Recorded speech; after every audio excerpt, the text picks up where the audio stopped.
നമസ്കാരം. ഹോളിവുഡിലെ വിഖ്യാത സംവിധായകനായ ക്രിസ്റ്റഫർ നോളൻ 2026 പ്രേക്ഷകരിലേക്ക് എത്തിക്കാൻ ഒരുങ്ങുന്ന ഏറ്റവും പ്രതീക്ഷയോടെ കാത്തിരിക്കുന്ന ചിത്രങ്ങളിലൊന്നാണ് ദി ഒഡീസി. എന്നാൽ ആയിരക്കണക്കിന് വർഷങ്ങൾക്ക് മുമ്പ് രചിക്കപ്പെട്ട ഈ മഹാകാവ്യം യഥാർത്ഥത്തിൽ എന്താണ് പറയുന്നത്?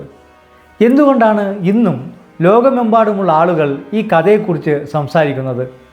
യുദ്ധവും പ്രതികാരവും അതിജീവനവും മനുഷ്യൻ്റെ മനോബലവും നിറഞ്ഞ ഒരു അത്ഭുതകരമായ യാത്രയുടെ കഥയാണ് ഒഡീസി. ട്രോജൻ യുദ്ധത്തിന് ശേഷം സ്വന്തം നാട്ടിലേക്കും കുടുംബത്തിലേക്കും മടങ്ങാൻ ശ്രമിക്കുന്ന ഒഡീസിയസിൻ്റെ സാഹസികവും അപകടം നിറഞ്ഞതുമായ യാത്രയാണ് ഈ മഹാകാവ്യത്തിൻ്റെ ഹൃദയം. പല കഥാപാത്രങ്ങളും നിരവധി സംഭവങ്ങളും ഉൾക്കൊള്ളുന്ന വളരെ വിശാലമായ ഒരു കഥയായതിനാൽ മുഴുവൻ കഥ വിശദമായി പറയാൻ മണിക്കൂറുകൾ വേണ്ടിവരും. അതിനാൽ ഈ വീഡിയോയിൽ ഒഡീസിയുടെ പ്രധാന സംഭവങ്ങളും അതിൻ്റെ സാരാംശവും വളരെ ലളിതമായും വേഗത്തിലും മനസ്സിലാക്കാൻ കഴിയുന്ന രീതിയിൽ നമുക്ക് പരിചയപ്പെടാം. അപ്പോൾ ആയിരക്കണക്കിന് വർഷങ്ങളായി മനുഷ്യരെ ആകർഷിച്ചു കൊണ്ടിരിക്കുന്ന ഈ ഇതിഹാസ യാത്രയിലേക്ക് നമുക്ക് എല്ലാവർക്കും കടന്നു ചെല്ലാം. Welcome back to mystery Roots.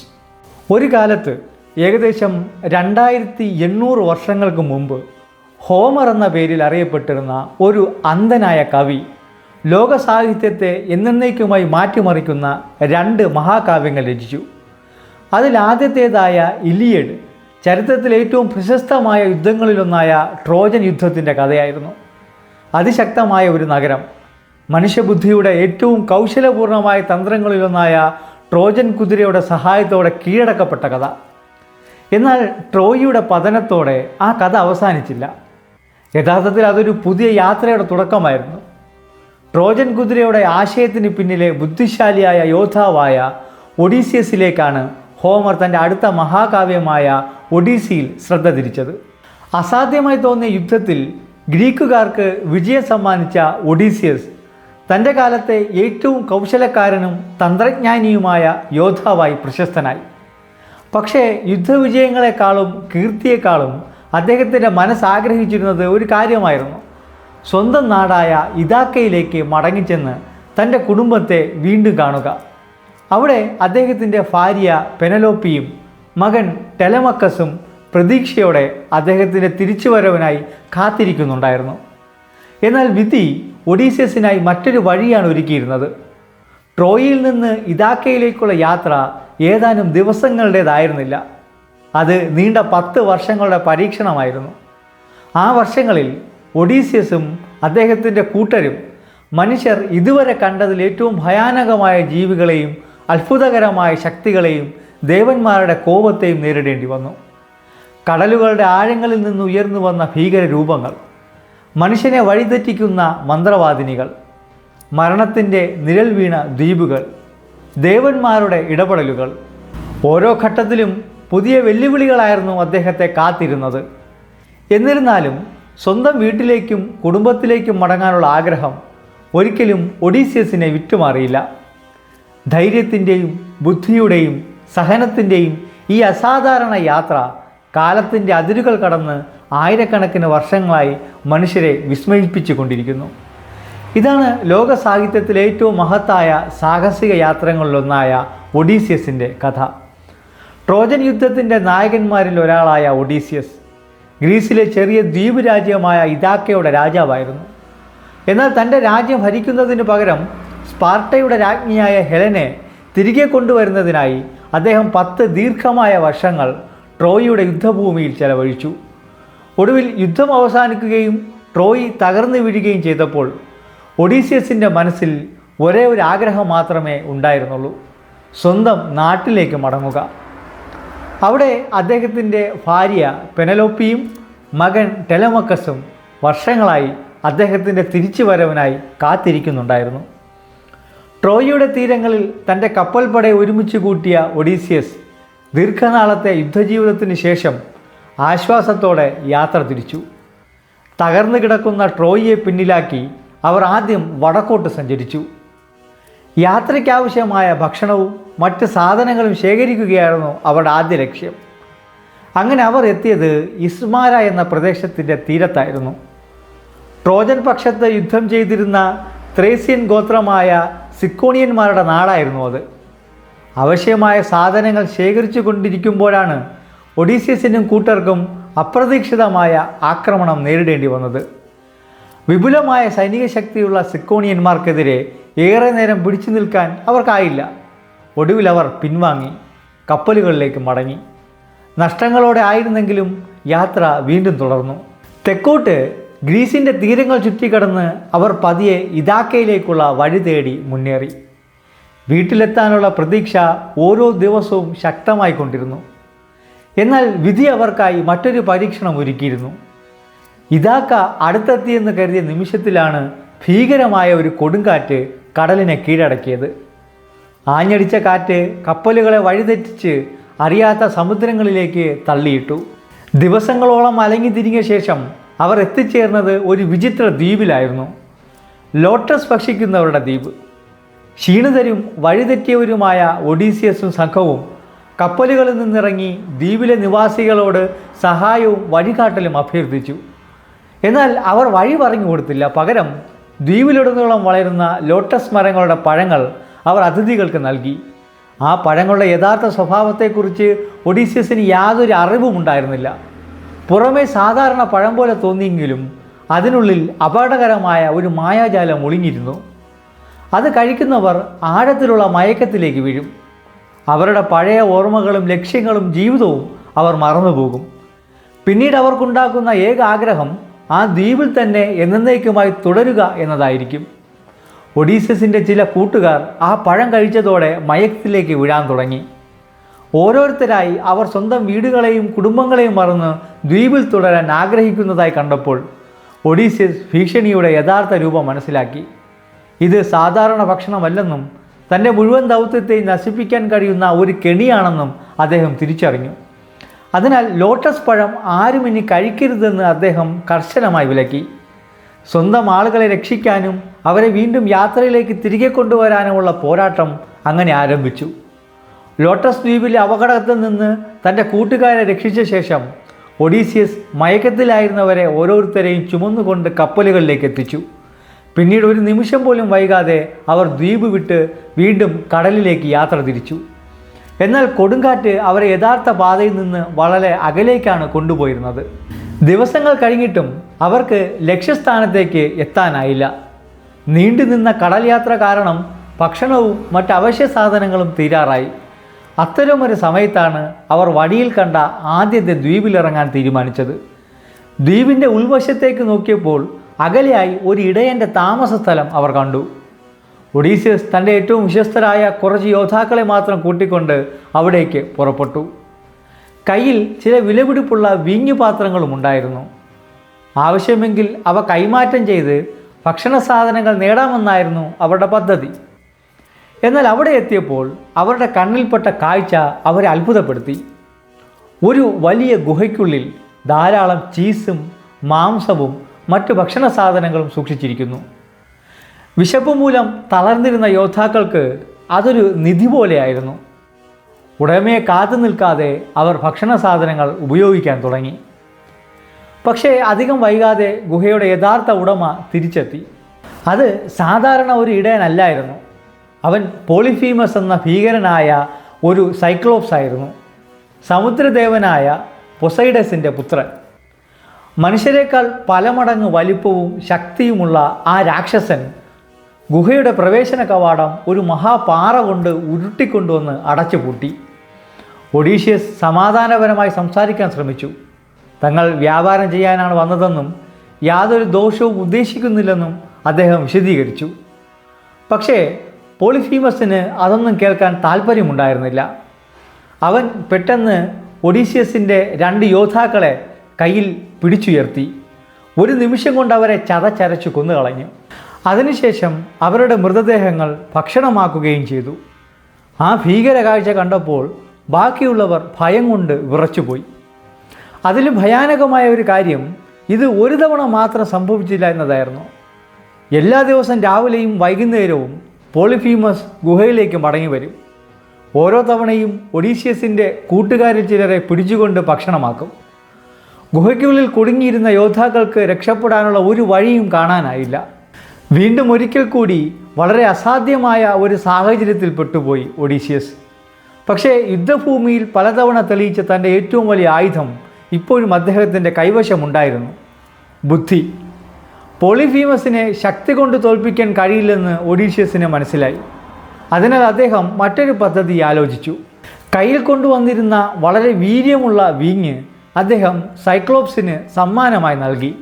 മനുഷ്യമാംസം ഭക്ഷിച്ചതിന് ശേഷം അതിൻ്റെ രുചി മാറ്റാൻ വീഞ്ഞ് സഹായിക്കുമെന്ന് പറഞ്ഞു. വീഞ്ഞിൻ്റെ ശക്തിയിൽ അധികം വൈകാതെ പോളിഫീമസ് പൂർണ്ണമായും മദ്യലഹരിയിലായി. അപ്പോൾ സന്തോഷത്തോടെ അവൻ ഒഡീഷ്യസിനോട് ചോദിച്ചു, ഈ സമ്മാനത്തിന് നന്ദി പറയേണ്ടതല്ലേ? നിൻ്റെ പേരെന്താണ്? എന്നാൽ ഒഡീഷ്യസ് തൻ്റെ യഥാർത്ഥ പേര് പറഞ്ഞില്ല. പകരം അദ്ദേഹം ശാന്തമായി മറുപടി നൽകി, എൻ്റെ പേര് ആരുമില്ല. ആ മറുപടി കേട്ട് പോളിഫീമസ് ചിരിച്ചു. നന്ദി ആരുമില്ല എന്ന് പറഞ്ഞുകൊണ്ട് അവൻ ഉടൻ തന്നെ ആഴത്തിലുള്ള ഉറക്കത്തിലേക്ക് വീണു. അതുതന്നെയായിരുന്നു ഒഡീഷ്യസ് കാത്തിരുന്നതും. ഗുഹയ്ക്കുള്ളിൽ കിടന്നിരുന്ന ഒരു വലിയ മരക്കൊമ്പ് അദ്ദേഹം എടുത്തു. കൂട്ടുകാരുടെ സഹായത്തോടെ അതിൻ്റെ അഗ്രം മൂർച്ചയാക്കി ഒരു കുന്തം പോലെ രൂപപ്പെടുത്തി. ശേഷം അവർ പതുക്കെ ഉറങ്ങിക്കിടന്ന പോളിഫീമസിൻ്റെ അടുത്തേക്ക് നീങ്ങി. ഒരു നിമിഷം പോലും പാഴാക്കാതെ ഒഡീഷ്യസും കൂട്ടുകാരും ചേർന്ന് ആ മൂർച്ചയേറിയ തടി അവൻ്റെ ഏക കണ്ണിലേക്ക് ആഴത്തിൽ കുത്തിയിറക്കി. വേദനയിൽ കരഞ്ഞലറിക്കൊണ്ട് പോളിഫീമസ് ഉണർന്നു. അവൻ്റെ കണ്ണ് നശിച്ചിരുന്നു. സൈക്ലോപ്സ് ഇപ്പോൾ പൂർണ്ണമായും അന്ധനായിരിക്കുകയാണ്. എന്നാൽ ഒഡീഷ്യസ് അവനെ കൊന്നില്ല. കാരണം ഗുഹയുടെ വാതിൽ അടച്ചു കിടന്നിരുന്ന ആ ഭീമൻ പാറ മാറ്റാൻ കഴിയുന്ന ഏക ജീവി ഇപ്പോഴും പോളിഫീമസ് തന്നെയായിരുന്നു. പുറത്തേക്കുള്ള വഴി തുറക്കപ്പെടാതെ പോയാൽ അവരും ആ ഗുഹയ്ക്കുള്ളിൽ തന്നെ മരണത്തിന് കീഴടങ്ങേണ്ടി വരും. കണ്ണിൽ ആഴത്തിൽ കുത്തേറ്റതോടെ പോളിഫീമസ് വേദന കൊണ്ട് ഭയാനകമായി അലറിക്കരഞ്ഞു. അവൻ്റെ നിലവിളി ദ്വീപ് മുഴുവൻ മുഴങ്ങി. അത്രയും ശക്തമായ ശബ്ദം കേട്ട് ദ്വീപിൻ്റെ വിവിധ ഭാഗങ്ങളിൽ താമസിച്ചിരുന്ന മറ്റ് സൈക്ലോപ്സുമാർ ഓടിയെത്തി. ഗുഹയുടെ പുറത്തുനിന്ന് അവർ ആശങ്കയോടെ വിളിച്ചു ചോദിച്ചു, പോളിഫീമസ്, എന്താണ് സംഭവിച്ചത്? ആരാണ് നിന്നെ ആക്രമിക്കുന്നത്? ആരാണ് നിന്നെ കൊല്ലാൻ ശ്രമിക്കുന്നത്? വേദനയിൽ പുളഞ്ഞുകൊണ്ടിരുന്ന പോളിഫീമസ് ഉടൻ മറുപടി വിളിച്ചു പറഞ്ഞു, ആരുമില്ല, ആരുമില്ല എന്നെ കൊല്ലുന്നത്. ആ മറുപടി കേട്ട സൈക്ലോപ്സുമാർ പരസ്പരം നോക്കി ആശയക്കുഴപ്പത്തിലായി. ആരുമില്ല നിന്നെ ആക്രമിക്കുന്നതെങ്കിൽ പിന്നെ എന്താണ് പ്രശ്നമെന്ന് അവർ ചിന്തിച്ചു. അവസാനം അത് ദേവന്മാരുടെ എന്തെങ്കിലും ശിക്ഷയാകാമെന്ന് അവർ കരുതി തിരിച്ചു പോവുകയും ചെയ്തു. അത് കൃത്യമായി ഒഡീഷ്യസ് പ്രതീക്ഷിച്ചതുപോലെ തന്നെ സംഭവിക്കുകയായിരുന്നു. എന്നാൽ ഒരു പ്രശ്നം ഇപ്പോഴും ബാക്കിയുണ്ടായിരുന്നു. പോളിഫീമസ് ഇപ്പോഴും അന്ധനായിരുന്നെങ്കിലും ഗുഹയുടെ പ്രവേശന കവാടം അടച്ചിരുന്ന ഭീമൻ പാറ അവിടെ തന്നെ ഇരിക്കുകയാണ്. അത്രയും വലിയ പാറ നീക്കാൻ ഒഡീഷ്യസിനോ കൂട്ടുകാർക്കോ ഒരിക്കലും കഴിയുമായിരുന്നില്ല. വീണ്ടും ഒരിക്കൽ കൂടി ഒഡീഷ്യസിൻ്റെ ബുദ്ധിയാണ് അവരെ രക്ഷിക്കാൻ മുന്നോട്ട് വന്നത്. അടുത്ത ദിവസം രാവിലെ പോളിഫീമസ് തൻ്റെ ആടുകളെ മേയാൻ പുറത്തുവിടാനായി ഗുഹയുടെ വാതിൽ തുറന്നു. എന്നാൽ മനുഷ്യർ രക്ഷപ്പെടുമോ എന്ന ഭയത്തിൽ പുറത്തേക്ക് പോകുന്ന ഓരോ ആടിനെയും അവൻ കൈകൊണ്ട് പരിശോധിക്കാൻ തുടങ്ങി. ഏതെങ്കിലും മനുഷ്യൻ വേഷം മാറി രക്ഷപ്പെടുന്നുണ്ടോ എന്ന് ഉറപ്പുവരുത്താനായിരുന്നു അത്. പക്ഷേ ഒഡീഷ്യസിന് ഇതിനോടകം ഒരു പദ്ധതി ഉണ്ടായിരുന്നു. അദ്ദേഹവും ഓരോ കൂട്ടുകാരനും ഓരോ ആടിൻ്റെ വയറിനടിയിൽ സ്വയം കെട്ടിപ്പിടിച്ച് കിടന്നു. പുറത്തുനിന്ന് നോക്കുമ്പോൾ അവ സാധാരണ ആടുകളെ പോലെ തന്നെ തോന്നി. അങ്ങനെ പോളിഫീമസ് ഓരോ ആടിനെയും പരിശോധിച്ചിട്ടും അതിൻ്റെ അടിയിൽ ഒളിച്ചിരുന്ന മനുഷ്യരെ കണ്ടെത്താനായില്ല. ഒരാളായി അവർ ഗുഹയിൽ നിന്ന് അങ്ങനെ പുറത്തു കടന്നു. ഒടുവിൽ എല്ലാവരും സുരക്ഷിതമായി കപ്പലുകളിലെത്തി. അവിടെ നിന്ന് അവൻ ഉടൻ തന്നെ കടലിലേക്ക് പുറപ്പെട്ടു. താൻ വഞ്ചിക്കപ്പെട്ടു എന്ന് മനസ്സിലാക്കിയ പോളിഫീമസ് ക്രോധം കൊണ്ട് വിറച്ചു. ശബ്ദം കേട്ട് കപ്പലുകളുടെ ദിശ മനസ്സിലാക്കി അവൻ ഭീമാകാരമായ പാറക്കല്ലുകൾ കടലിലേക്ക് വലിച്ചെറിഞ്ഞു. ചില പാറകൾ കപ്പലുകൾക്ക് വളരെ അടുത്ത് വീണെങ്കിലും ഭാഗ്യവശാൽ ഒഡീസിയസും കൂട്ടുകാരും രക്ഷപ്പെട്ടു. എന്നാൽ രക്ഷപ്പെട്ടതിൻ്റെ ആവേശത്തിൽ ഒഡീസിയസ് ഒരു വലിയ തെറ്റ് ചെയ്തു. സ്വന്തം ബുദ്ധിയിലും വിജയത്തിലും അഭിമാനിച്ച അദ്ദേഹം കപ്പലിൽ നിന്ന് ഉറക്കെ വിളിച്ചു പറഞ്ഞു, എൻ്റെ പേര് ആരുമല്ല എന്നല്ല, ഞാൻ ട്രോജൻ യുദ്ധത്തിലെ വീരനായ ഒഡീസിയസ് ആണ്. അത് പറഞ്ഞ നിമിഷം തന്നെ തൻ്റെ ജീവിതത്തിലെ ഏറ്റവും വലിയ ദുരന്തങ്ങളിലൊന്നിന് അദ്ദേഹം വഴിയൊരുക്കുകയായിരുന്നു. കാരണം പോളിഫീമസ് ഒരു സാധാരണ സൈക്ലോപ്സ് മാത്രമല്ലായിരുന്നു. അവൻ സമുദ്രങ്ങളുടെ അധിപനായ മഹാദേവൻ പൊസൈഡസിൻ്റെ മകനായിരുന്നു. ഇപ്പോൾ തൻ്റെ കണ്ണ് നശിപ്പിച്ച മനുഷ്യൻ്റെ യഥാർത്ഥ പേര് അവനറിയാം. ക്രോധത്തിലും പ്രതികാരാഗ്നിയിലും കത്തിയ പോളിഫീമസ് തൻ്റെ പിതാവിനോട് പ്രാർത്ഥിച്ചു, പിതാവേ, ഈ മനുഷ്യൻ തൻ്റെ നാട്ടിലേക്ക് എളുപ്പത്തിൽ മടങ്ങരുത്. അവൻ്റെ യാത്ര ദുരിതങ്ങളാൽ നിറയട്ടെ. അവൻ്റെ കൂട്ടുകാരെല്ലാം നശിച്ചു പോകട്ടെ. അവൻ വർഷങ്ങളോളം കടലുകളിൽ അലങ്ങി തിരിയട്ടെ. മകൻ്റെ വേദനയും അപമാനവും കേട്ട പൊസൈഡൻ ആ പ്രാർത്ഥന സ്വീകരിച്ചു. അങ്ങനെ ഒഡീസിയസിൻ്റെ മേൽ ഒരു ഭയാനകമായ ശാപം വന്ന് പതിക്കുകയാണ്. ഇനി മുതൽ അദ്ദേഹത്തിൻ്റെ യാത്ര ഒരു സാധാരണ മടക്കയാത്രയായിരിക്കില്ല. സ്വന്തം നാട്ടിലെത്തുന്നതിന് മുമ്പ് അദ്ദേഹത്തിന് തൻ്റെ എല്ലാ കൂട്ടുകാരെയും നഷ്ടപ്പെടുത്തേണ്ടി വരും. അനന്തമായ സമുദ്രങ്ങളിൽ വർഷങ്ങളോളം അലങ്ങി തിരിയേണ്ടി വരും. അറിയാതെ പറഞ്ഞ ആ ഒരു വാക്ക് ഒഡീസിയസിൻ്റെ വിധിയെ തന്നെ മാറ്റിമറിച്ചിരുന്നു. അതോടെ അദ്ദേഹത്തിൻ്റെ ദുരിതയാത്രയുടെ യഥാർത്ഥ തുടക്കം ആരംഭിക്കുകയാണ്.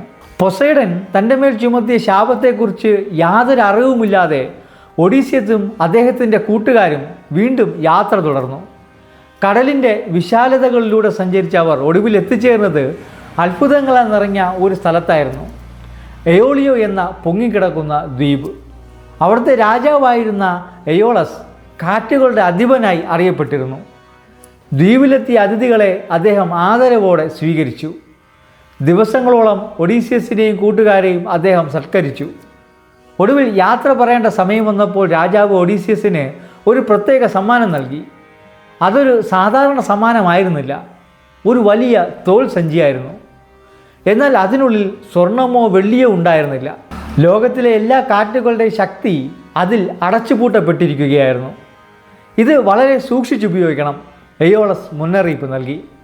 ശരിയായ സമയത്ത് ശരിയായ കാറ്റിനെ പുറത്തുവിട്ടാൽ നിന്റെ നാട്ടിലേക്കുള്ള യാത്ര വളരെ വേഗത്തിൽ പൂർത്തിയാക്കാൻ കഴിയും. ആ സമ്മാനം ഏറ്റുവാങ്ങിയ ഒഡീസിയസ് വീണ്ടും കടലിലേക്ക് പുറപ്പെട്ടു. ഇപ്പോൾ യാത്ര അത്ഭുതകരമായി മുന്നേറാൻ തുടങ്ങി. എയോളസിൻ്റെ കാറ്റുകൾ കപ്പലുകളെ അതിവേഗം മുന്നോട്ട് നയിച്ചു. ദിവസങ്ങൾക്കകം ഒഡീസിയസിൻ്റെ പ്രിയപ്പെട്ട നാടായ ഇഥാക്ക ദൂരെയായി കാണാൻ തുടങ്ങി. 10 വർഷങ്ങളായി സ്വപ്നം കണ്ടിരുന്ന വീട് ഇപ്പോൾ കണ്ണുകൾക്ക് മുന്നിലെത്തിയിരിക്കുന്നു. ഭാര്യ പെലനോപ്പിയും മകൻ ടെലമക്കസും ഇനി ഏതാനും മണിക്കൂറുകളുടെ അകലത്തിൽ മാത്രമായിരിക്കുകയാണ്. എന്നാൽ വിധി വീണ്ടും ക്രൂരമായ ഒരു കളി കളിച്ചു. ദീർഘയാത്രയുടെ ക്ഷീണത്തിൽ ഒഡീസിയസ് കുറച്ച് സമയം വിശ്രമിക്കാനായി കിടന്നുറങ്ങി. അതിനിടയിലാണ് അദ്ദേഹത്തിൻ്റെ ചില കൂട്ടുകാർ ആ തോൾ സഞ്ചിയെ സംശയത്തോടെ നോക്കാൻ തുടങ്ങിയത്. രാജാവ് ഇത്ര വിലയേറിയ ഒരു സമ്മാനം തന്നിട്ടുണ്ടെങ്കിൽ അതിനുള്ളിൽ സ്വർണമോ വെള്ളിയോ ആയിരിക്കണം, അവർ തമ്മിൽ പറഞ്ഞു. ലാഭലോഭം അവരുടെ മനസ്സിനെ കീഴടക്കി. ഒഡീസിയസ് ഉറങ്ങിക്കിടക്കുമ്പോൾ അവർ രഹസ്യമായി സഞ്ചി തുറന്നു. അടുത്ത നിമിഷം സംഭവിച്ചത് അവരുടെ ജീവിതം തന്നെ മാറ്റിമറിച്ചു. അടച്ചു വച്ചിരുന്ന എല്ലാ കാറ്റുകളും ഒരേ സമയം പുറത്തേക്ക് പൊട്ടിച്ചാടുകയായി. കടൽ അപ്രതീക്ഷിതമായി ഉഗ്രരൂപം ധരിച്ചു. ആഞ്ഞടിച്ച കാറ്റുകൾ കപ്പലുകളെ നിയന്ത്രണാതീതമാക്കി. ഏതാനും നിമിഷങ്ങൾക്കകം അവർ ഇഥാക്കയുടെ തീരങ്ങളിൽ നിന്ന് വല്ലാതെ അകന്നുപോയി. വീട്ടിലെത്താൻ ഒരുങ്ങിയിരുന്ന യാത്രികർ വീണ്ടും അജ്ഞാതമായ സമുദ്രങ്ങളുടെ നടുവിലേക്ക് തള്ളിക്കൊണ്ടുപോവുകയായി. കപ്പലുകളിലെ എല്ലാവരും ജീവൻ രക്ഷിക്കാൻ പൊരുതിക്കൊണ്ടിരിക്കുമ്പോൾ കാറ്റ് അവരെ ഒടുവിൽ വീണ്ടും ഒരിടത്തേക്ക് എത്തിച്ചു. അതവർ നേരത്തെ വിട്ടുപോയ എയോളിയ ദ്വീപ് തന്നെയായിരുന്നു. എന്നാൽ ഇപ്രാവശ്യം അവരെ കാത്തിരുന്നത് സ്നേഹപൂർവമായ സ്വീകരണമല്ലായിരുന്നു. രാജാവ് എയോളസ് ഒഡീസിയസിനെ കണ്ടപ്പോൾ അത്ഭുതപ്പെട്ടു. ഇത്ര വേഗം തിരിച്ചെത്തിയതിൻ്റെ കാരണം കേട്ട ശേഷം അദ്ദേഹത്തിൻ്റെ മുഖം ഗൗരവപൂർണമായി. ദേവന്മാരുടെ ശാപമില്ലാതെ ഇങ്ങനെ സംഭവിക്കില്ല, അദ്ദേഹം പറഞ്ഞു. ഒഡീസിയസിന് ഏതോ ദൈവിക കോപം പിന്തുടരുകയാണെന്ന് എയോളസ് മനസ്സിലാക്കി. ദേവന്മാരുടെ ഇഷ്ടത്തിനെതിരായി പ്രവർത്തിച്ചാൽ തനിക്കും ദുരന്തമുണ്ടാകുമെന്ന് ഭയന്ന അദ്ദേഹം ഇനി സഹായിക്കാൻ കഴിയില്ലെന്ന് വ്യക്തമാക്കി. അങ്ങനെ ഒഡീസിയസിനെയും കൂട്ടുകാരെയും രാജമന്ദിരത്തിൽ നിന്ന് പുറത്താക്കി. നിരാശയോടെ അവർ വീണ്ടും കടലിലേക്ക് മടങ്ങി. ഇപ്പോഴും പൊസൈഡൻ്റെ ശാപത്തെക്കുറിച്ച് അവർക്ക് യാതൊരു അറിവും ഉണ്ടായിരുന്നില്ല. എന്നാൽ ഓരോ തവണയും വീട്ടിലേക്കുള്ള വഴി കണ്ടെത്താൻ ശ്രമിക്കുമ്പോൾ അദൃശ്യമായ ഒരു ശക്തി അവരെ വീണ്ടും ദുരന്തങ്ങളിലേക്കാണ് നയിച്ചുകൊണ്ടിരുന്നത്. ഒഡീസിയസിൻ്റെ ദീർഘവും കഠിനവുമായ യാത്ര ഇനിയും അവസാനിച്ചിരുന്നില്ല. മറിച്ച് അതിലേറ്റവും ഭയാനകമായ അധ്യായങ്ങൾ ഇപ്പോഴാണ് ആരംഭിക്കാൻ പോകുന്നത്. എയോളിയ ദ്വീപിൽ നിന്നുള്ള നിരാശാജനകമായ മടക്കയാത്രയ്ക്ക് ശേഷം ഒഡീസിയസും കൂട്ടരും വീണ്ടും അജ്ഞാതമായ സമുദ്രങ്ങളിലൂടെ സഞ്ചരിച്ചു. ദിവസങ്ങളോളം നീണ്ട യാത്രയ്ക്കൊടുവിൽ അവർ ലെസ്ട്രോഗോണിയ എന്ന തുറമുഖത്തെത്തിച്ചേർന്നു. പതിവ് പോലെ അവിടുത്തെ ജനങ്ങളെയും ഭക്ഷണ സാധനങ്ങളെയും കണ്ടെത്താൻ ഒഡീസിയസ് 3 ചാരന്മാരെ കരയിലേക്ക് അയച്ചു. ആദ്യ നോട്ടത്തിൽ ആ സ്ഥലം സാധാരണ മനുഷ്യരുടെ വാസസ്ഥലമെന്ന് തോന്നി. എന്നാൽ അധികം വൈകാതെ അവർ ഭീകരമായ ഒരു സത്യം തിരിച്ചറിയുകയാണ്. അത് മനുഷ്യരുടെ നാടായിരുന്നില്ല. അവിടെ താമസിച്ചിരുന്നത് ഭീമാകാരമായ ലെസ്ട്രഗോണിയന്മാരായിരുന്നു. മനുഷ്യമാംസം ഭക്ഷിക്കുന്ന രക്തദാഹികളായ നരഭോജികൾ. ചാരന്മാരെ കണ്ട നിമിഷം തന്നെ ആ ഭീകരന്മാർ അവരെ പിന്തുടരാൻ തുടങ്ങി. ജീവൻ രക്ഷിക്കാൻ ഓടിയ ചാരന്മാർ എങ്ങനെയോ കപ്പലുകളിലേക്ക് തിരിച്ചെത്താൻ ശ്രമിച്ചെങ്കിലും ചിലരെ അവർ നിഷ്ഠൂരമായി പിടികൂടി ഭക്ഷണമാക്കി. തുടർന്ന് അവരുടെ ശ്രദ്ധ തുറമുഖത്ത് നങ്കൂരമിട്ടിരുന്ന ഒഡീസിയസിൻ്റെ കപ്പലുകളിലേക്ക് തിരിഞ്ഞു. ആകാശം തൊടുന്ന വലിപ്പമുള്ള പാറക്കല്ലുകൾ അവർ കപ്പലുകൾക്ക് നേരെ എറിഞ്ഞു തുടങ്ങി. ഒന്നിനു പുറകെ ഒന്നായി കപ്പലുകൾ തകർന്നു മുങ്ങി. ഒഡീസിയസിൻ്റെ കപ്പൽ മാത്രം തുറമുഖത്തിന് പുറത്തായിരുന്നതിനാൽ രക്ഷപ്പെട്ടു.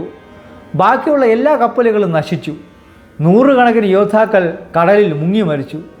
അങ്ങനെ ഒരിക്കൽ വലിയൊരു കപ്പൽപ്പടയെ നയിച്ചിരുന്ന ഒഡീസിയസിൻ്റെ കൈവശം ഇപ്പോൾ അവശേഷിച്ചത് ഒരു കപ്പൽ മാത്രമാണ്. ക്ഷീണിതരും നിരാശരുമായി അവശേഷിച്ച യാത്രികർ വീണ്ടും കടലിലേക്ക് പുറപ്പെട്ടു. അല്പദിവസങ്ങൾക്ക് ശേഷം അവർ ഏയ എന്ന ദ്വീപിലെത്തി. ആ ദ്വീപ് ഒരു അത്ഭുത സ്ത്രീയുടെ സ്വാധീനതയിലായിരുന്നു. അവളുടെ പേര് സിർസി. സൂര്യദേവനായ ഹീലിയോസിൻ്റെ മകളായ സിർസി അത്യന്തം സുന്ദരിയും അതേസമയം ശക്തിയേറിയ മന്ത്രവാദിനിയുമായിരുന്നു അയാൾ. ദ്വീപിലെത്തിയ ശേഷം ഒഡീസിയസ് തൻ്റെ ആളുകളെ 2 സംഘങ്ങളാക്കി വിഭജിച്ചു. ഒരു സംഘം കപ്പലുകൾക്കരികിൽ തങ്ങുകയും മറ്റൊരു സംഘം ഭക്ഷണവും മറ്റ് വിഭവങ്ങളും അന്വേഷിച്ച് ദ്വീപിനുള്ളിലേക്ക് പോവുകയും ചെയ്തു. അങ്ങനെ സഞ്ചരിച്ച അവർ ഒരു മനോഹരമായ ഭവനത്തിലെത്തി. അവിടെ അവർ കണ്ട കാഴ്ച വിചിത്രമായിരുന്നു. സാധാരണ മനുഷ്യരെ ആക്രമിക്കേണ്ട ചെന്നായ്ക്കളും സിംഹങ്ങളും സിർസിയുടെ കാലിനടുത്തായി ശാന്തമായി കിടക്കുകയായിരുന്നു. അവളെ കണ്ടപ്പോൾ അവ മൃഗങ്ങളല്ല, വിശ്വസ്തരായ വളർത്തു മൃഗങ്ങളാണെന്ന് തോന്നി. സിർസി പുഞ്ചിരിയോടെ അവരകത്തേക്ക് ക്ഷണിച്ചു. വിശപ്പോടെ ക്ഷീണിച്ചിരുന്ന യോദ്ധാക്കൾ ആ ക്ഷണം സന്തോഷത്തോടെ സ്വീകരിച്ചു. അവർക്കായി അവൾ ബാർലി, ചീസ്, വീഞ്ഞ് എന്നിവ ചേർത്ത സമൃദ്ധമായ ഒരു വിരുന്നൊരുക്കി. പക്ഷേ ആ ഭക്ഷണത്തിൽ മറ്റൊരു രഹസ്യ ചേരുവയും ഉണ്ടായിരുന്നു: മന്ത്രവാദം.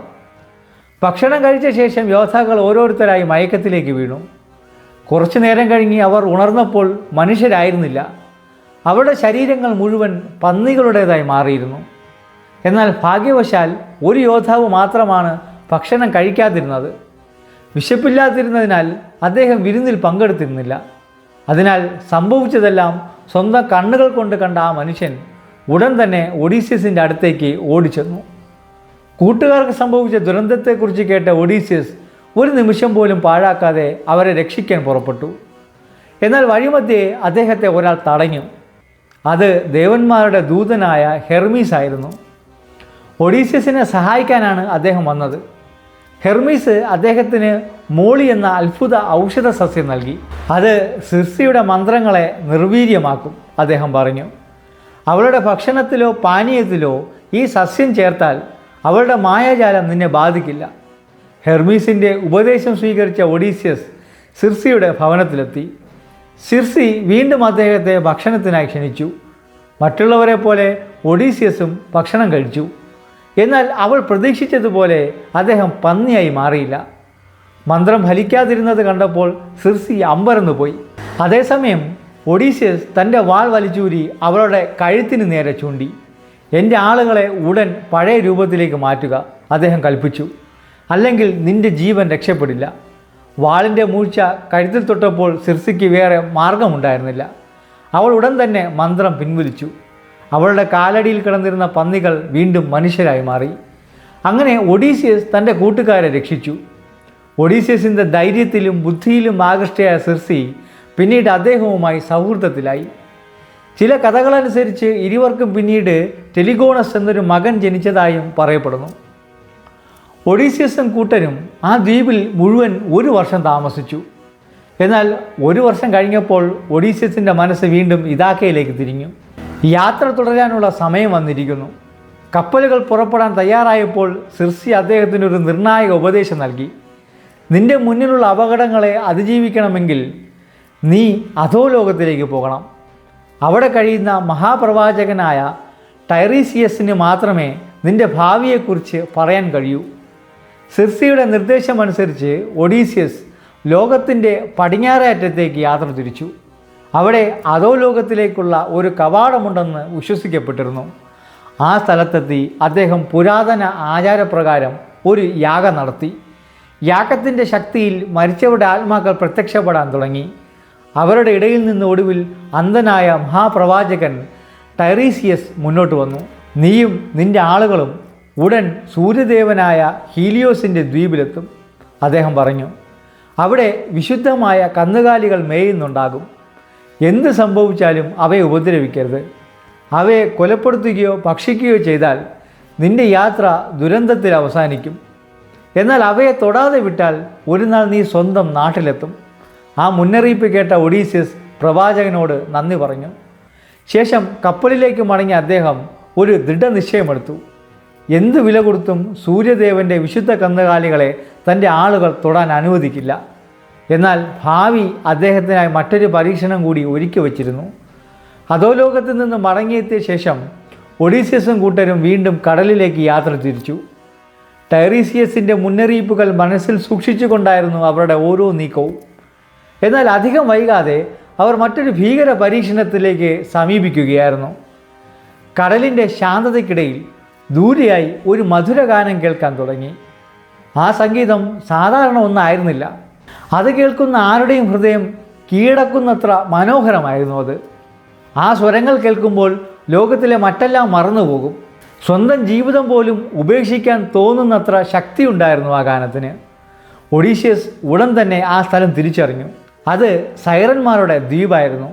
അപാര സൗന്ദര്യവും മായാജാല നിറ ശബ്ദവുമുള്ള ജീവികളായിരുന്നു സൈറന്മാർ.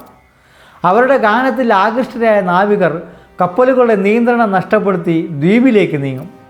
ഒടുവിൽ പാറകളിൽ ഇടിച്ച് കപ്പലുകൾ തകർന്നു പോവുകയും നാവികർ മരണത്തിന് കീഴടങ്ങുകയും ചെയ്തു.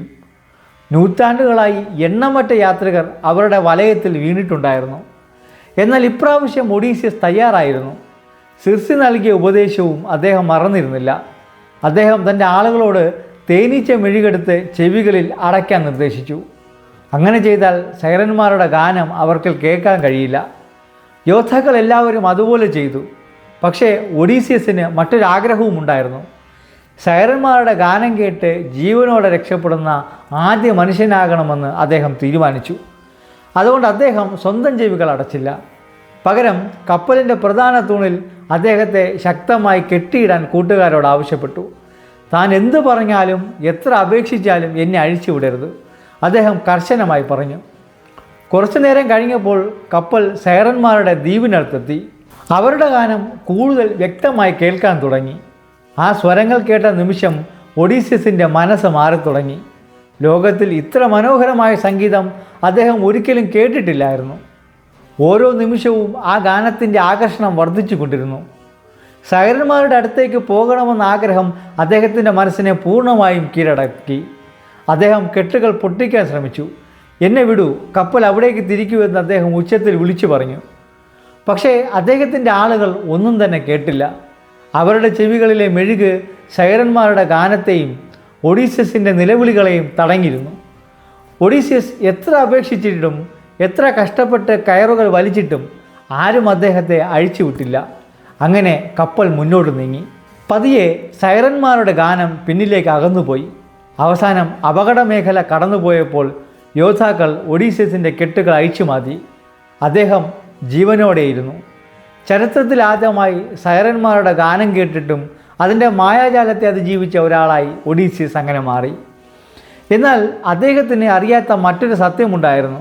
ഒരു മനുഷ്യൻ തങ്ങളുടെ ഗാനത്തെ ചെറുത്ത് അതിജീവിക്കുന്ന ദിവസം സൈറന്മാരുടെ വിധി അവസാനിക്കുമെന്നായിരുന്നു പഴയ പ്രവചനം. അവരുടെ സംഗീതം ഇനി ആരെയും കീഴടക്കാൻ കഴിയില്ലെന്ന് മനസ്സിലാക്കിയപ്പോൾ ഓരോ സൈറനും സ്വന്തം ജീവിതം അവസാനിപ്പിച്ചതായി കഥകൾ പറയുന്നു. അങ്ങനെ ഒഡീസിയസിൻ്റെ കപ്പൽ ദൂരക്കാഴ്ചയിലേക്ക് മറഞ്ഞു പോകുമ്പോൾ നൂറ്റാണ്ടുകളായി നാവികരെ ഭീതിയിലാഴ്ത്തിയിരുന്ന സൈറന്മാരുടെ യുഗവും അവസാനിക്കുകയായിരുന്നു. അടുത്ത ദിവസം ഉദിച്ചപ്പോൾ ഒഡീസിയസിൻ്റെ മുന്നിൽ തൻ്റെ ജീവിതത്തിലെ ഏറ്റവും കഠിനമായ തീരുമാനങ്ങളിലൊന്ന് കാത്തിരുന്നു. യാത്ര ആരംഭിക്കുന്നതിന് മുമ്പ് തന്നെ സിർസി അദ്ദേഹത്തെ വലിയ അപകടത്തെക്കുറിച്ച് മുന്നറിയിപ്പ് നൽകിയിരുന്നു. മുന്നിലുള്ള കടൽപാത വളരെ ഇടുങ്ങിയതായിരുന്നു. ആ വഴിയുടെ ഇരുവശങ്ങളിലും മരണമാണ് പതിയിരിക്കുന്നത്. ഒരു വശത്ത് താമസിച്ചിരുന്നത് സ്കില്ല എന്ന ഭീകരജീവിയായിരുന്നു. 6 തലകളുള്ള ആ കടൽ രാക്ഷസിക്ക് സമീപമെത്തുന്ന ആരും ജീവനോടെ രക്ഷപ്പെടാറില്ല. മറുവശത്ത് കാത്തിരുന്നത് ചരിപ്സീഡിസ് എന്ന ഭയാനകമായ ചുഴലിക്കടലായിരുന്നു. അതിനടുത്തെത്തുന്ന കപ്പലുകളെയും മനുഷ്യരെയും ഒരുപോലെ വിഴുങ്ങിക്കളയാനുള്ള ശക്തിയുണ്ടായിരുന്നു അതിന്. ഇരുവശവും അപകടമായിരുന്നുവെങ്കിലും ഏതാണ് കുറഞ്ഞ നഷ്ടമുണ്ടാക്കുക എന്നതാണ് ഒഡീസിയസ് ചിന്തിച്ചത്. സിർസിയുടെ ഉപദേശമോർത്ത് അദ്ദേഹം സ്കില്ലയുടെ ഭാഗത്തു കൂടി പോകാൻ തീരുമാനിച്ചു.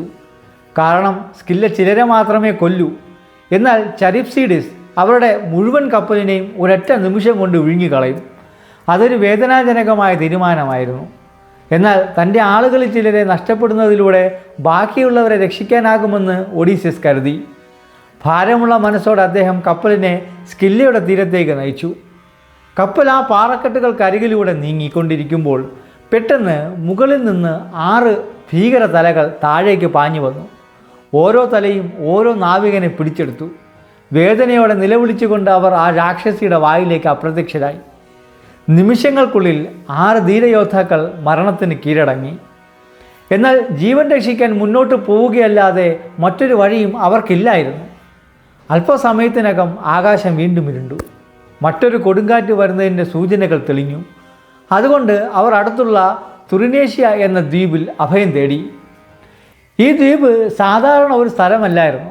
അത് സൂര്യദേവനായ ഫിലിയോസിൻ്റെ വിശുദ്ധ കന്നുകാലികൾ മേയുന്ന ദ്വീപായിരുന്നു. അധോലോകത്തിൽ വച്ച് ടൈറീസിയസ് നൽകിയ മുന്നറിയിപ്പ് ഒഡീസിൻ്റെ മനസ്സിൽ ഇപ്പോഴും വ്യക്തമായിരുന്നു. എന്ത് സംഭവിച്ചാലും ആ കന്നുകാലികളെ തുടരുത്. അതിനാൽ ദ്വീപിലെത്തിയ ഉടൻ തന്നെ അദ്ദേഹം തൻ്റെ ആളുകളോട് കർശനമായി പറഞ്ഞു, ആ മൃഗങ്ങളെ ആരും തന്നെ ഉപദ്രവിക്കരുത്. അവ നമ്മുടെ മരണത്തിലേക്കുള്ള വഴിയാണ്.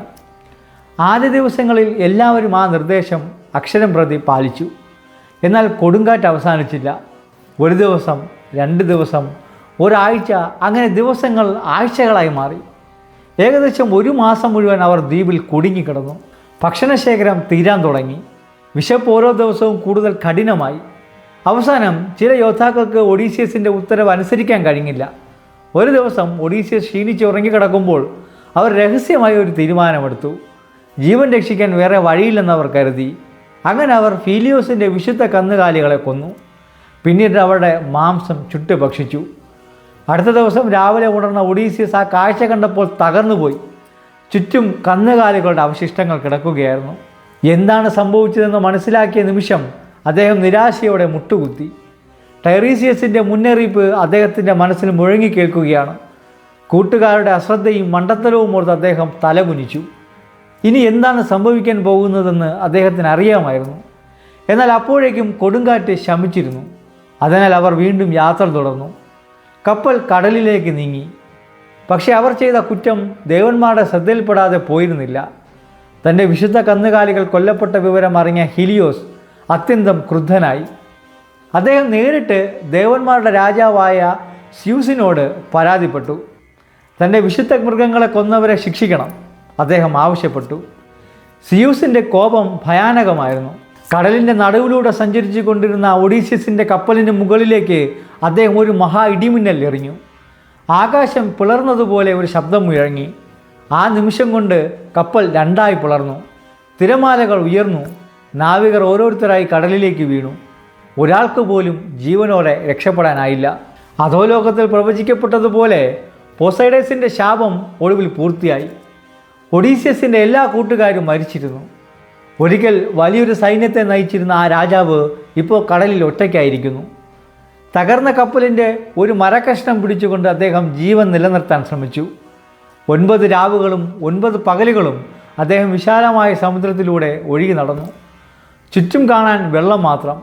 കൂട്ടുകാരില്ല, കപ്പലില്ല, പ്രതീക്ഷ പോലുമില്ല. എന്നാൽ വിധി അദ്ദേഹത്തെ അതുവരെ കൈവിട്ടിട്ടില്ലായിരുന്നു. 10-ാം ദിവസം തിരമാലകൾ അദ്ദേഹത്തെ ഒരു അജ്ഞാത ദ്വീപിൻ്റെ തീരത്തേക്ക് കൊണ്ടുചെന്നെത്തിച്ചു. അത് കാലിപ്സോ എന്ന ദേവതയുടെ ദ്വീപായിരുന്നു. ഒഡീസിയസിൻ്റെ ദീർഘവും ദുരിതപൂർണവുമായ യാത്രയിലെ മറ്റൊരു അത്ഭുതകരമായ അധ്യായം അവിടെ നിന്നാണ് ആരംഭിച്ചത്. ടൈറ്റൻ അറ്റ്ലസിൻ്റെ മകളായ കാലിപ്സോ ഒഡീസിയസിനെ കണ്ട നിമിഷം തന്നെ അദ്ദേഹത്തോട് പ്രണയത്തിലായി. മുറിവേറ്റും ക്ഷീണിച്ചും തീരത്ത് കിടന്നിരുന്ന ആ യോദ്ധാവിനെ അവൾ പരിചരിച്ചു. ദിവസങ്ങൾ കടന്നു പോകുന്തോറും അവളുടെ സ്നേഹം കൂടുതൽ ശക്തമായി. ഒടുവിൽ ഒരു ദിവസം അവൾ തൻ്റെ ആഗ്രഹം ഒഡീസിയസിനോട് തുറന്നു പറഞ്ഞു. എന്നോടൊപ്പം ഈ ദ്വീപിൽ എന്നേക്കുമായി താമസിക്കൂ, അവൾ അപേക്ഷിച്ചു. അതുമാത്രമല്ല, ഒരു ദേവതയ്ക്ക് നൽകാൻ കഴിയുന്ന ഏറ്റവും വലിയ സമ്മാനവും അവൾ വാഗ്ദാനം ചെയ്തു. ഞാൻ നിന്നെ അമരനാക്കാം, വാർദ്ധക്യവും മരണവും നിന്നെ ഒരിക്കലും സ്പർശിക്കില്ല. അത് പലർക്കും നിരസിക്കാൻ കഴിയാത്ത ഒരു വാഗ്ദാനമായിരുന്നു. പക്ഷേ ഒഡീസിയസിൻ്റെ ഹൃദയത്തിൽ 2 പേർ മാത്രമേ ഉണ്ടായിരുന്നുള്ളൂ. അദ്ദേഹത്തിൻ്റെ ഭാര്യ പെനലോപ്പി, അദ്ദേഹത്തിൻ്റെ മകൻ ടെലമക്കസ്.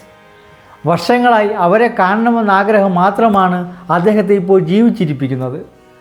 അതിനാൽ കാലിപ്സോയുടെ സ്നേഹവും അമരത്വവും അദ്ദേഹം നിരസിച്ചു.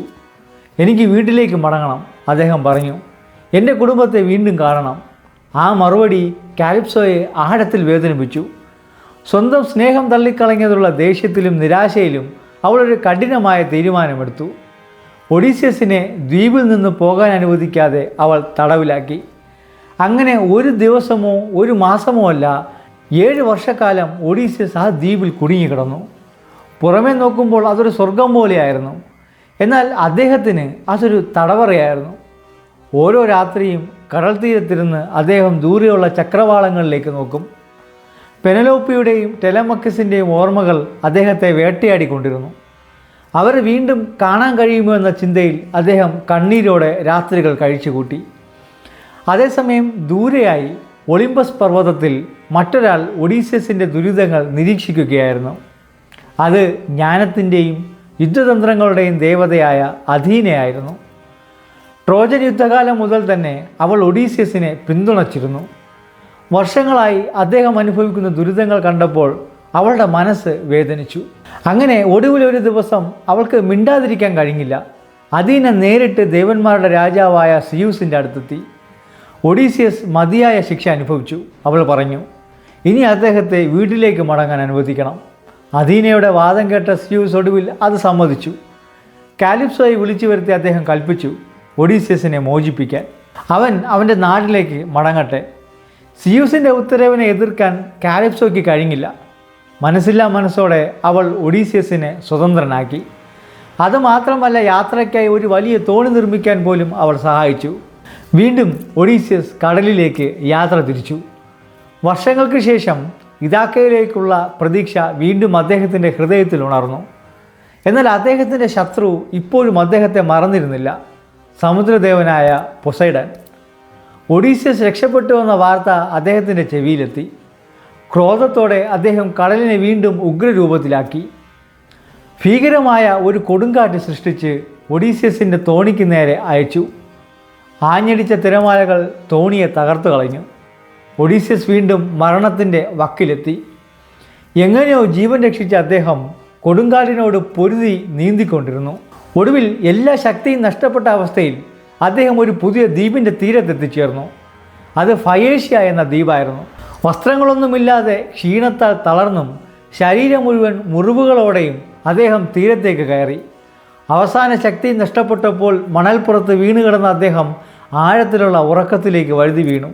പക്ഷേ അദ്ദേഹത്തിന് അറിയില്ലായിരുന്നു തൻ്റെ ദീർഘമായ യാത്ര ഒടുവിൽ അവസാനത്തിലേക്ക് അടുക്കുകയാണെന്നും വർഷങ്ങളായി സ്വപ്നം കണ്ടിരുന്ന ഇതാക്കയിലേക്കുള്ള മടക്കം ഇനി അധികം ദൂരെയല്ലെന്നും. ഒഡീസിയസ് എത്തിച്ചേർന്ന ഫയനേഷ്യ എന്ന ദ്വീപ് ഫയേഷ്യൻ ജനതയുടെ നാടായിരുന്നു. ആ രാജ്യത്തെ ഭരിച്ചിരുന്നത് രാജാവായ അൽസിനൗസും രാജ്ഞിയായ അരീറ്റിയുമായിരുന്നു. ദ്വീപിലെത്തിയതിന് ശേഷമുള്ള ദിവസം അവരുടെ മകളായ നൗസിക തൻ്റെ പരിചാരികമാരോടൊപ്പം കടൽ തീരത്തേക്ക് വസ്ത്രങ്ങൾ അലക്കാൻ പോയി. അവിടെ അവരെ കാത്തിരുന്നത് അവർ ഒരിക്കലും പ്രതീക്ഷിക്കാത്ത ഒരു കാഴ്ചയായിരുന്നു. കടൽ തീരത്ത് യാത്രകളുടെയും ദുരിതങ്ങളുടെയും അടയാളങ്ങളുമായി വസ്ത്രങ്ങളൊന്നുമില്ലാതെ ഒരു മനുഷ്യൻ നിൽക്കുകയായിരുന്നു. ആ കാഴ്ച കണ്ട സൗനിക്കായുടെ പരിചാരികമാർ ഭയന്ന് നിലവിളിച്ചുകൊണ്ട് ഓടിപ്പോയി. എന്നാൽ നൗസിക ഓടിയില്ല. അധീന നൽകിയ ധൈര്യവും ആത്മവിശ്വാസവും അവളെ അവിടെ തന്നെ നിൽക്കാൻ പ്രേരിപ്പിച്ചു. അവൾ ഒഡീസിയസിന് വസ്ത്രങ്ങൾ നൽകി. തുടർന്ന് അദ്ദേഹത്തെ രാജകൊട്ടാരത്തിലേക്ക് കൂട്ടിക്കൊണ്ടുപോയി തൻ്റെ മാതാപിതാക്കൾക്ക് പരിചയപ്പെടുത്തി. രാജാവും രാജ്ഞിയും ആ അപരിചിതനെ ആദരവോടെ സ്വീകരിച്ചു. അദ്ദേഹത്തെ അകത്തേക്ക് ക്ഷണിച്ച് വിരുന്നൊരുക്കി. ഭക്ഷണത്തിന് ശേഷം ദേവന്മാരുടെ പ്രചോദനത്തിനായി ഗാനങ്ങൾ രചിക്കുന്ന പ്രശസ്ത കവിയായ ഡെമോഡക്കസ് തൻ്റെ സംഗീത പരിപാടി അവതരിപ്പിച്ചു. രാത്രി കടന്നു പോകുമ്പോൾ രാജാവ് അൽസിനൗസ് ഒഡീസിയസിനോട് അദ്ദേഹത്തിൻ്റെ പേരും കഥയും ചോദിച്ചു. എന്നാൽ തൻ്റെ പേര് പറഞ്ഞതുകൊണ്ടാണ് പൊസൈഡസിൻ്റെ ശാപം തനിക്ക് മേൽ വന്നതെന്ന് വിശ്വസിച്ചിരുന്ന ഒഡീസിയസ് നേരിട്ട് മറുപടി നൽകാൻ മടിച്ചു. പകരം തൻ്റെ യാത്രകൾ കണ്ട അത്ഭുതങ്ങളെക്കുറിച്ചും അപൂർവ കാഴ്ചകളെക്കുറിച്ചും സംസാരിക്കാൻ തുടങ്ങി. വിരുന്ന് പുരോഗമിക്കുമ്പോൾ ഡെമോഡോക്കസ് വീണ്ടും പാടിത്തുടങ്ങി. ആദ്യം ഒളിമ്പസിലെ ദേവന്മാരെക്കുറിച്ചായിരുന്നു ഗാനങ്ങൾ. എന്നാൽ പിന്നീട് അദ്ദേഹത്തിൻ്റെ പാട്ട് ട്രോയിയുടെ കഥയിലേക്ക് വഴിമാറി. ട്രോയിയുടെ വീരന്മാരെക്കുറിച്ചും അക്കീലിസിനെയും അഗന്മോണിയനെയും കുറിച്ച് അദ്ദേഹം പാടി.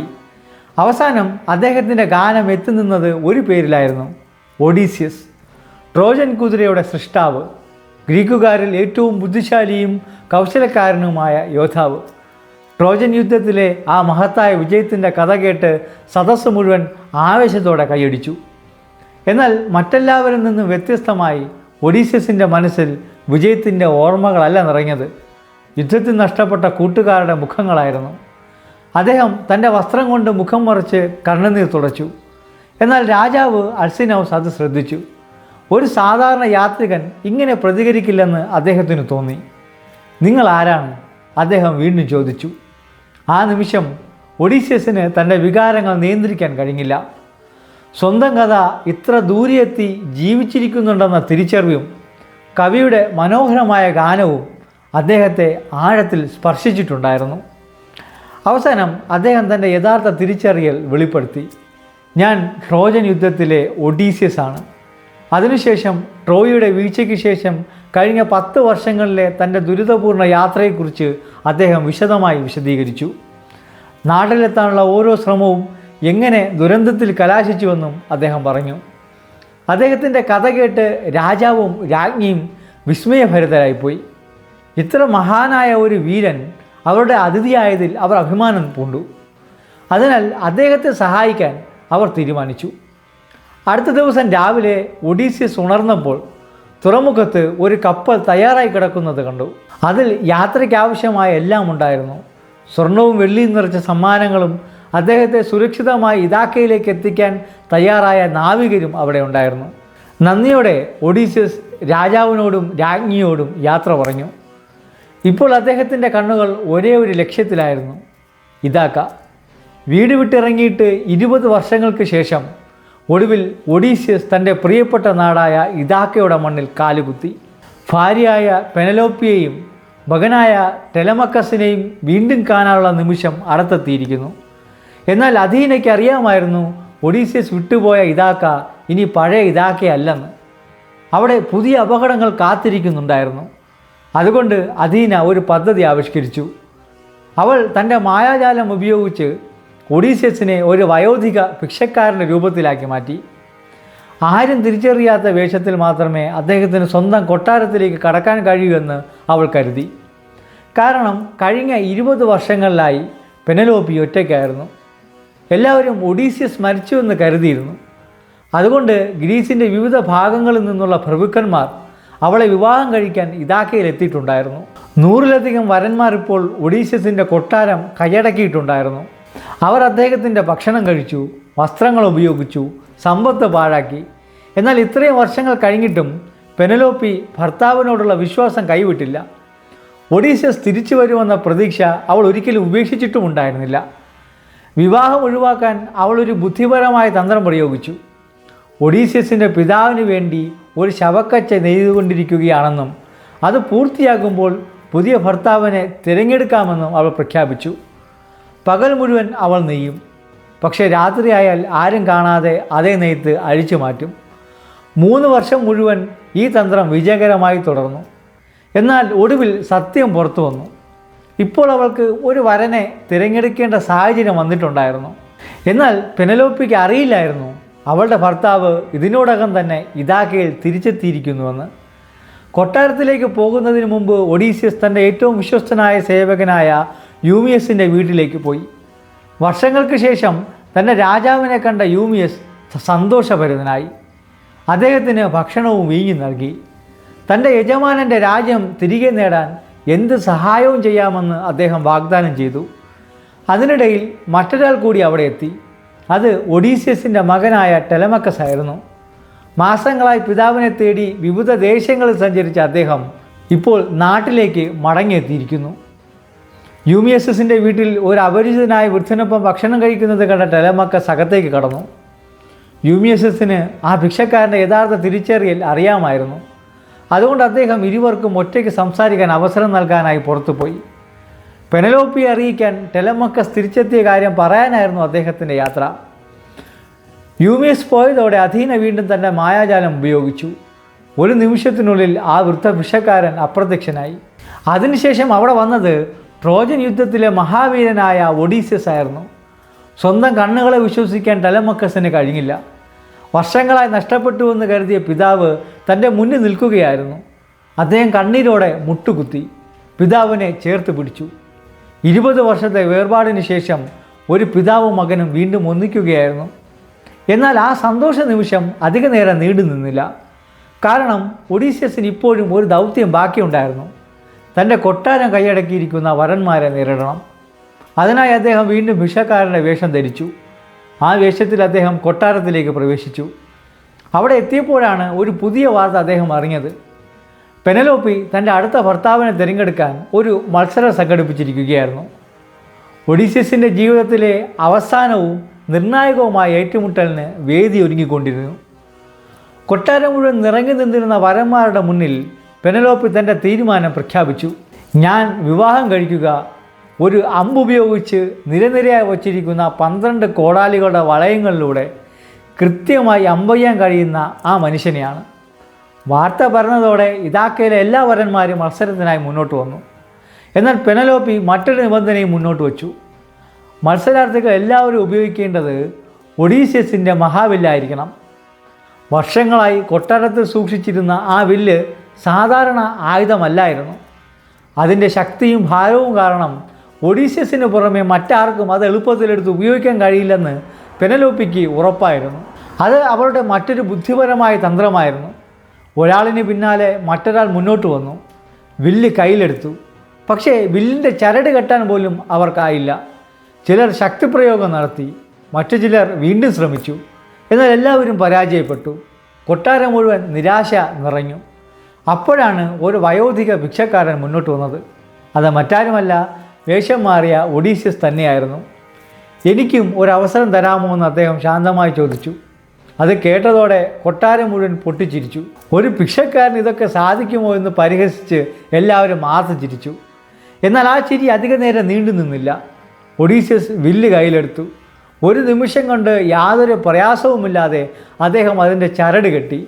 കൊട്ടാരം നിശബ്ദമായി. അദ്ദേഹം അമ്പ് വില്ലിൽ ഘടിപ്പിച്ചു. ശേഷം ലക്ഷ്യം നോക്കി. അടുത്ത നിമിഷം അമ്പ് വായുവിലൂടെ പാഞ്ഞു.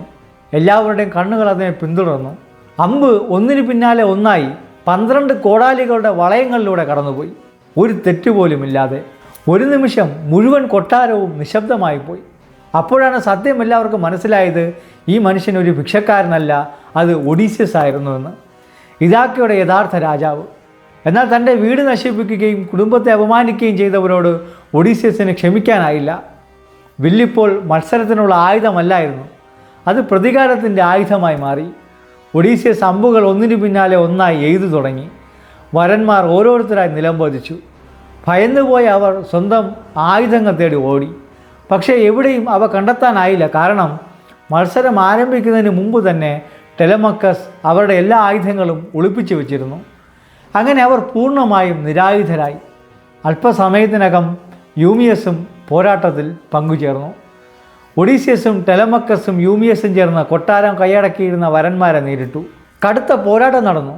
അതിൻ്റെ എല്ലാം അവസാനം ഒഡീസിയസിൻ്റെ കൊട്ടാരം കൈയടക്കിയിരുന്ന എല്ലാ വരന്മാരും കൊല്ലപ്പെട്ടതായിരുന്നു. വർഷങ്ങളായി തൻ്റെ ജീവിതത്തെ പിന്തുടർന്നിരുന്ന അവസാന ദൗത്യവും പൂർത്തിയായി. കൊട്ടാരത്തിൻ്റെ നടുവിൽ നിൽക്കുന്ന ഒഡീസിയസിൻ്റെ കാലുകൾക്കരികിൽ ശത്രുക്കളുടെ മൃതദേഹങ്ങൾ കിടന്നു. ഇനി ചെയ്യാനുള്ളത് ഒന്നു മാത്രമായിരുന്നു, തൻ്റെ ഭാര്യയെ വീണ്ടും കാണുക. 20 വർഷത്തെ ദുരിതയാത്രയിലുടനീളം അദ്ദേഹത്തെ മുന്നോട്ട് നയിച്ച ഏക ശക്തി അവളായിരുന്നു. പെനലോപ്പിയോടുള്ള സ്നേഹം. ഒടുവിൽ ആ നിമിഷമെത്തി. പെനലോപ്പി തൻ്റെ മുന്നിൽ നിൽക്കുന്ന മനുഷ്യനെ തിരിച്ചറിഞ്ഞു. വർഷങ്ങളായി കാത്തിരുന്ന ഭർത്താവ് ഒടുവിൽ തിരികെ എത്തിയിരിക്കുന്നു. 20 വർഷങ്ങളുടെ കാത്തിരിപ്പ്, 20 വർഷങ്ങളുടെ പ്രതീക്ഷ, 20 വർഷങ്ങളുടെ വിശ്വാസം.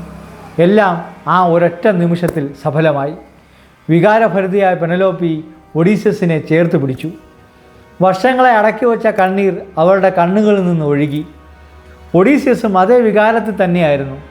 അവസാനം അദ്ദേഹം വീട്ടിലെത്തിയിരിക്കുകയാണ്. അവസാനം അദ്ദേഹം ആ സമാധാനം കണ്ടെത്തിയിരിക്കുന്നു.